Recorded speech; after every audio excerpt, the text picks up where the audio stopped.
Television presents the television news magazine of Southern Africa. News. Views.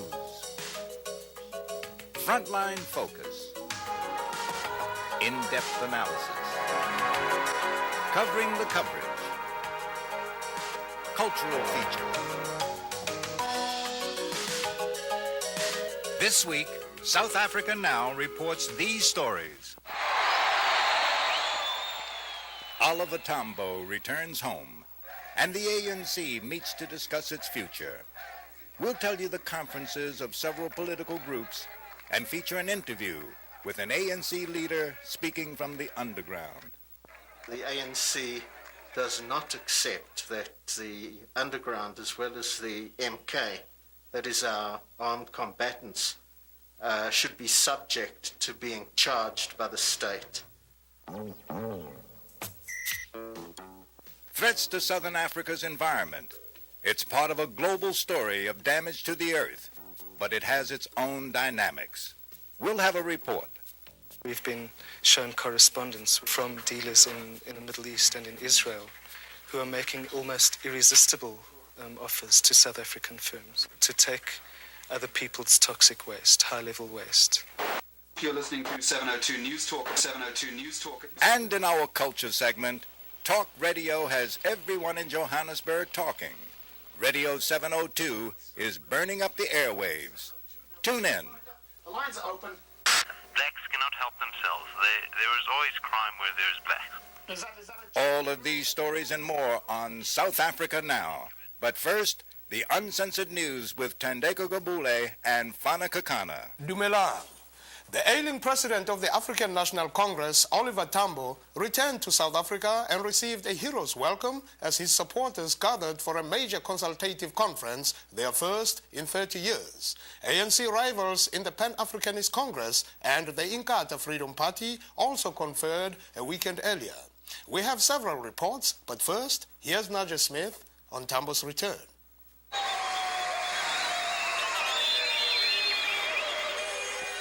They came by the thousands to Johannesburg's airport to welcome home ANC President Oliver Tambo, hailed as the leader who kept the movement alive during 30 years of exile. Tambo saluted the enthusiastic crowd with his old law partner, Deputy President Nelson Mandela, at his side.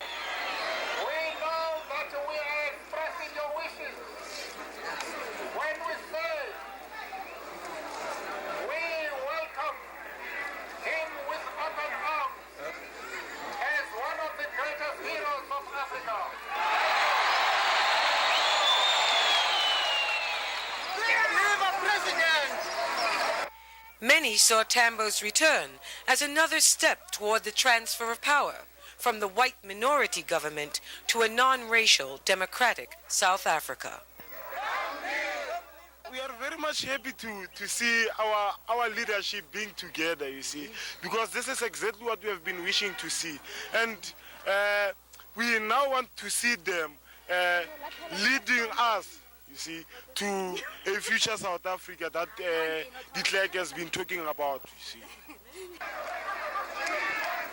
However, vestiges of the old South Africa were also on the scene, with police in full riot gear. Armed with machine guns, they patrolled the crowds with attack dogs. The New York Times reported that the police were restraining their dogs, but as our cameras show, they did not always succeed.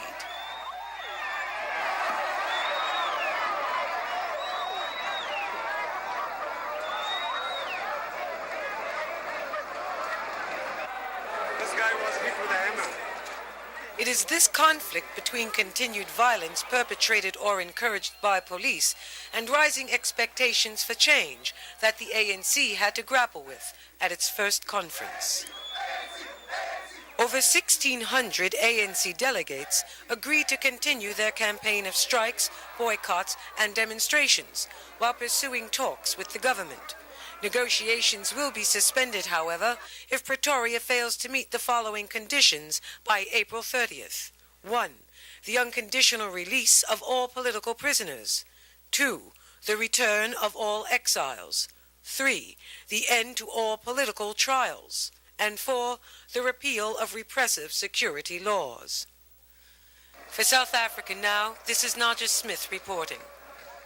The ANC conference came as the European Economic Community was voting to relax its sanctions against South Africa, lifting restrictions on new investments by private companies. But if sanctions were being eased overseas, they were being militantly supported by ANC members who rejected the call to revise their long-standing pro-sanction stance. One of the ANC leaders who supports this more militant stand is Ronnie Kasrils, who has been of the ANC military wing and also a Communist Party stalwart.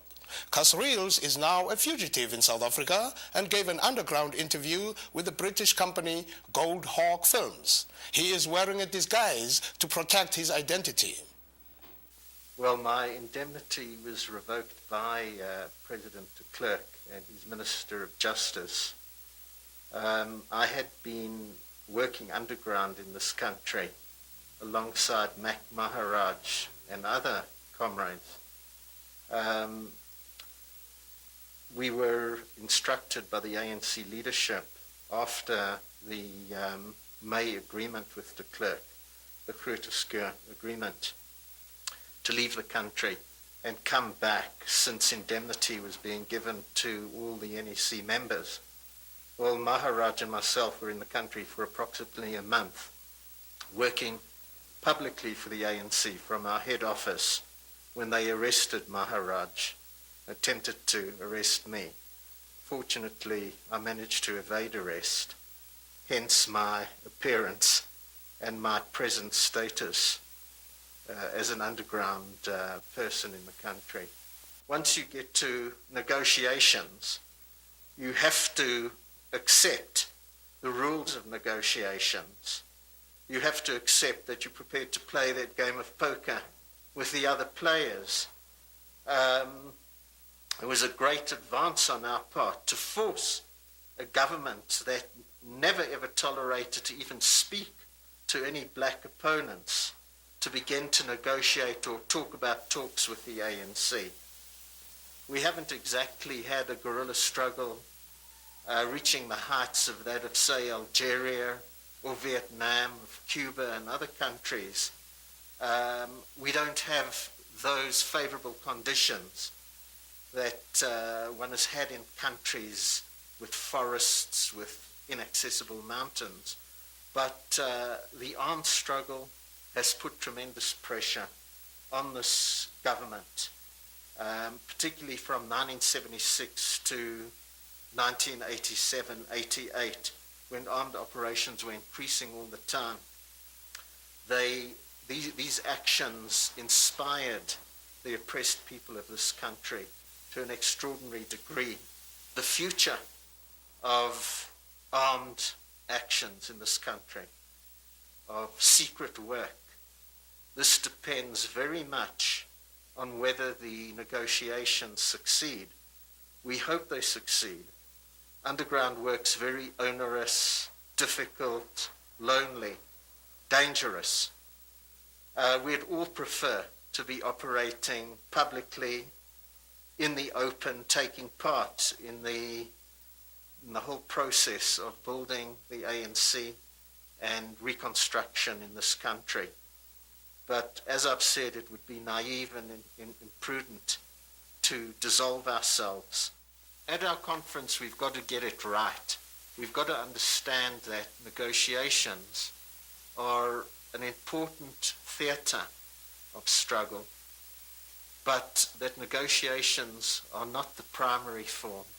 The primary form is the mass struggle, and that the negotiating table must reflect our strength on the ground.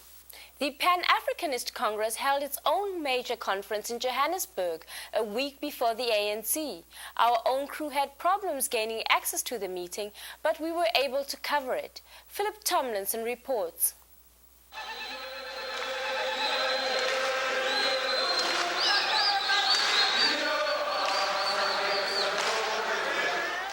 There were more than 2,000 delegates there to elect Clarence Makwetu as their new president. and reaffirmed their organization's opposition to joining negotiations with the government. The rhetoric was militant. The ANC has chosen to bring an end to white domination in our country. On that question, there can never be a compromise. The PAC has said it will not negotiate with the Klerk government unless a constituent assembly is elected on the basis of one person, one vote. The Congress brought its external leaders into the country, along with delegates from as far away as Egypt and Eastern Europe. The conference was the PAC's first inside South Africa in more than 30 years. No decision on an invitation to join the ANC in a united front was reached, but there was talk of reconciliation. We call upon all liberation movements, democratic forces, and all other interested parties in South Africa to desist from interfaction violence and seek ways and means of reconciliation in the interest of the masses, of the mass struggle for the accomplishment of self-determination in this country. Inkatha leader Chief Gatsha Buthelezi, who has claimed 1.9 million members in his new party, was in the news too. He was touring the embattled Phola Park squatter camp near Johannesburg in the company of Law and Order Minister Adrian Flock, another sign to many of a government tilt toward Buthelezi. He was received enthusiastically among these supporters who live in migrant worker hostels.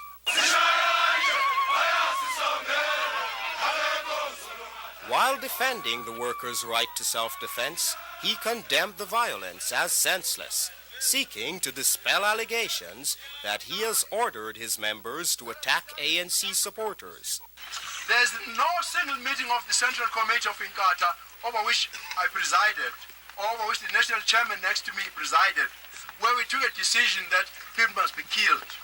We must reach out for each other, we must find each other, and we must cease killing each other for political reasons. Only hours after Buthelezi spoke, Nelson and Winnie Mandela, along with Communist Party Chief Joe Slovo and church leaders, were in nearby Tekosa Township, where they saw what our camera recorded. House after house burnt out and destroyed. Frank Chikani of the South African Council of Churches led the delegation in the singing of the national anthem.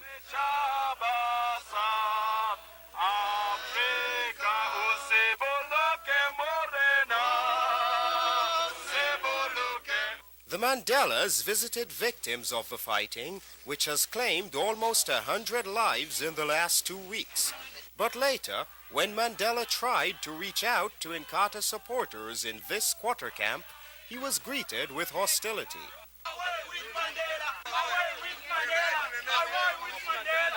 Our crew was not received any more warmly. You better go home. Please. For South Africa Now, this is Phillip Tomlinson reporting. I'm Joseph Disho with the Frontline Focus. A tentative agreement has been reached between the Soviet-backed government of Angola and UNITA, the US-backed organization led by Jonas Savimbi. In a negotiation session in Washington, sponsored by the United States, the Soviet Union and Portugal, the warring factions agreed to set a date for free elections, which will then be followed by a ceasefire agreement. And some more good news. From Namibia, human rights lawyer David Smuts says the overall situation in Namibia has improved considerably since the last time we spoke with him. Well, this year, our year of independence, 1990, a constitution was adopted which protected fundamental human rights. So since independence, we have had a number of rights protected in the constitution, something we've never had before. Rights are guaranteed by law. Furthermore, we don't have the death sentence anymore, which is a significant step forward for any country in the world, and especially for us in Namibia, no longer to have the death sentence. You're watching South Africa Now, the television news magazine that goes behind the headlines. South Africa is not exempt from the global environmental problems that threaten the planet. In fact, pollution in South Africa is considered among the worst in the world. As a documentary by Tony Strasberg reveals, parts of South Africa are in danger of becoming a dump for the world's toxic wastes, including the deadly mercury from America.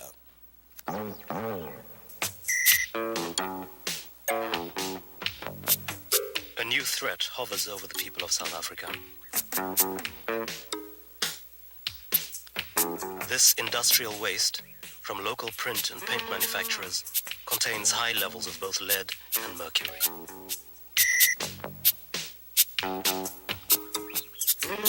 It has been dumped here by a dealer who knew that the black people living nearby would be unable to protest. But what began as a local problem could soon become international. International dealers in toxic waste could see South Africa as the ideal dumping ground. The South African government, with an economy that's incredibly sensitive to sanctions and with a massive foreign debt problem, is obviously incredibly tempted to see toxic waste as a solution to some of its economic problems. Apartheid ensures that black people will pay the heaviest price. The easiest place to dump the waste will be among the forgotten people of the Bantustans.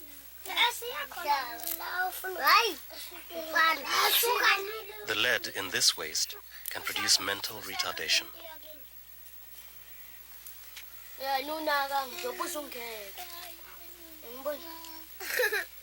Here in this office we've been shown correspondence which from dealers in the Middle East and in Israel who are making almost irresistible offers to South African firms to take other people's toxic waste, high-level waste, and to store it and recycle it in South Africa.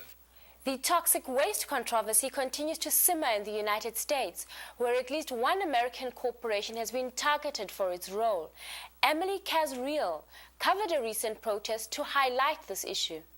Here, at the American Sinomet headquarters in New Jersey, people are gathering to pray. But this is no ordinary service. People here are praying that South Africans, thousands of miles away, can enjoy a toxic-free Christmas. The protest is targeting Sinomet, the worst US exporter of toxic waste to South Africa. Mercury from here ends up in the Thor chemical plant in South Africa, polluting the KwaZulu homeland and much of the Natal region. We gather here today on International Human Rights Day as a community of faith concerned with the injustice and oppression we experience in our world. As I light this candle, I pray that peace and understanding will prevail in that troubled land and will triumph over the forces which knowingly perpetuate the carnage there. What does it mean for you to be here today protesting? Well, this is my first demonstration, and it touched me deeply to see all these people who are supporting this one very important cause come together to make our voices heard. I'm here today because my ancestors are from South Africa, and I care about what's going on in South Africa. I care about the waste that's being dumped there. Toxic dumping, it kills. And as religious people, it's against our religion to kill. Last April, we reported on how a similar protest was greeted with police violence when demonstrators tried to hand over a letter to Sinomet headquarters. In August, South Africa announced a so-called total ban on waste imports, but exempted Thor chemicals. When challenged about the importation of mercury waste, the government said, quote, "We can't regard the mercury imported by Thor as a waste. It is a raw material." Greenpeace's Jim Vallet has just revisited the Thor chemical plant in South Africa. Absolutely nothing has changed at Thor Chemicals. They continue to import waste from all over the world, and they continue to pile the waste on their plant property. Thor actually covered up the point that we had the highest mercury sample last time with a pile of dirt. That's been their effort to clean up. We spoke with Edwina Saunders, Director of Corporate Communications at American Sinomet, but she refused to comment on this protest or on the continued sending of waste from Sinomet to South Africa, although Sinomet has claimed that it takes its environmental responsibilities very seriously. Now, South Africa is facing a new threat from a kingpin in the global waste trade, referred to in the press as Mr. Poison. He's Gianfranco Ambrosini, operating out of Genoa, Italy. Greenpeace has obtained documents where Ambrosini attempted to broker a shipment of aluminum slags and other toxic wastes from the United States and Europe to TransSky earlier this year. Fortunately, the government of TransSky, which is now ANC affiliated, turned down these shipments. However, the Weekly Mail has reported that Ambrosini is now plotting to ship waste to the South African homeland of Ciskei. This is a story that is likely to continue to be in the news in the year ahead. For South Africa Now, this is Emily Kasrils reporting. You're watching South Africa Now. Coming up next, our culture segment, featuring the best music, film, drama, and artistic expression from Southern Africa. For many years, freedom of expression in South Africa has been kept under wraps. Then a vigorous alternative press emerged. Now there is a commercial radio outlet in Johannesburg that has become well known for talk shows that talk about all the issues that South Africans were not supposed to talk about. It's called Radio 702, and we tune it in our culture segment this week. You're listening to 702 News Talk at 702 News Talk at 702 News Talk. The situation on the East Rand remains quiet after the last 2 days of fighting, which left at least 150 people dead.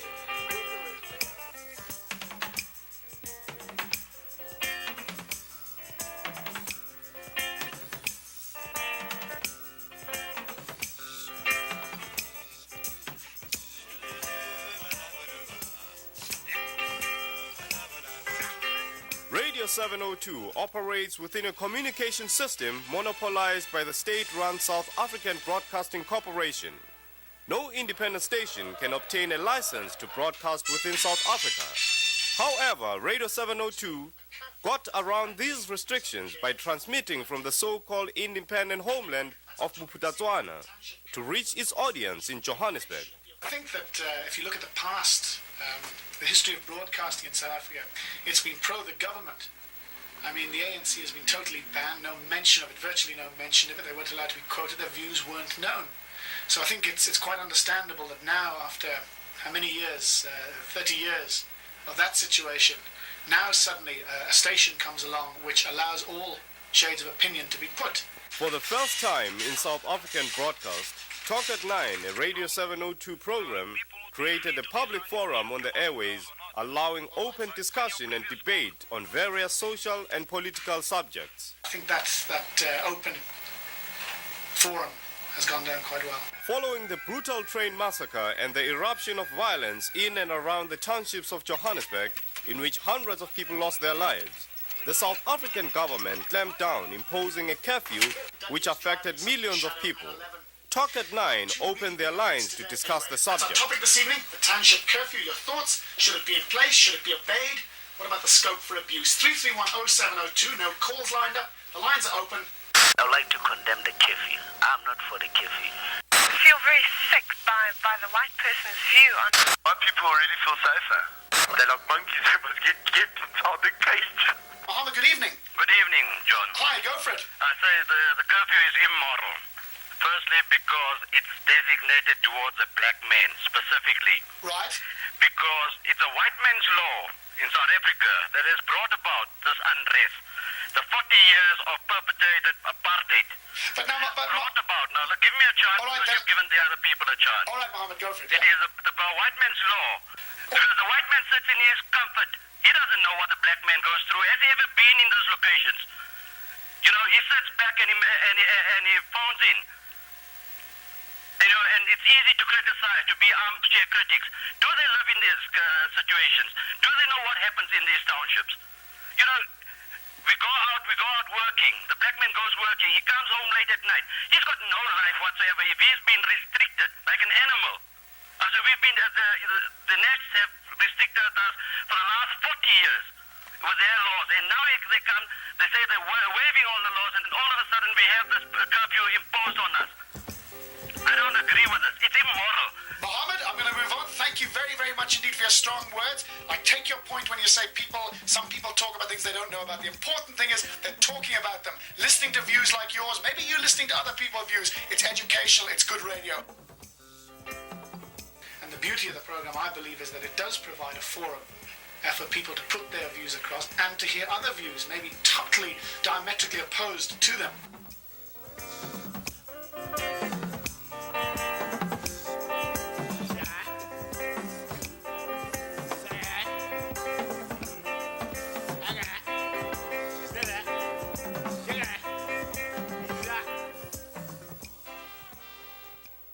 That's our show for this week.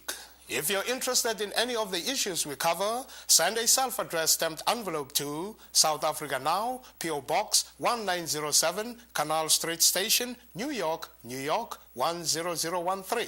South Africa Now is produced by Global Vision on a non-profit basis in association with the Africa Fund, a tax-exempt organization providing assistance and relief to victims of apartheid. Next week, a holiday music special, The Sounds of Freedom, with artists like Jackson Brown, Johnny Klerk, and Tracy Chapman. For all of us at South Africa Now, I'm Fana Kekana, wishing you a great holiday season. Mandela in America. The new 90-minute video can be ordered from South Africa Now for $25, which includes postage and handling. Write to South Africa Now, Post Office Box 1907, Canal Street Station, New York, New York 10013. A portion of the proceeds will help fund South Africa Now. In exile, I always used to think about this place, and it used to puzzle me why we called it the Dig. Dead Indians Graveyard is what it stood for in those days. And coming back 35, 40 years since I used to play here, 30 years since I'd left South Africa, I climbed up the kopje, and I finally was reminded why we called it the Dig, the Dead Indians Graveyard. It's really a wonderful spot in Johannesburg. It's got a full panoramic view. You can see to the north, the Yeovil Observatory, Cyril Dean, and further out the northern suburbs. You can look south into Bez Valley, into Kensington, and stretching from west to east, you've got the line of the mine dumps, showing you where the main reef runs, the gold reef that's 3 kilometers down, the gold that's been brought up by the workers for over 100 years now, the gold that's built the city of Johannesburg and is responsible for the prosperity of this country.